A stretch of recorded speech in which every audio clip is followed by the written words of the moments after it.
de la temporada, anunciamos en las redes sociales y vamos a intentar a curiosar el vídeo por estos problemas. Pedimos disculpas a la gente que eran directos, que no se te sentía los primeros 20 minutos del vídeo, pero eso, bueno, en el vídeo que vamos a poner disponibles ya en el canal de YouTube, pues supongo que podremos igualo para que se sienta desde ese momento.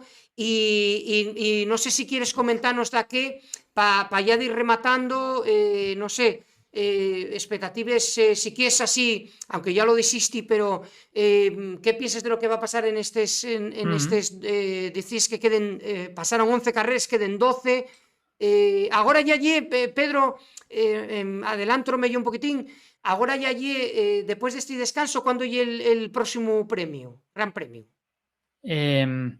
Yo creo que ya el último fin de semana de agosto o el 1 de septiembre, que ya el de Bélgica. El de Bélgica.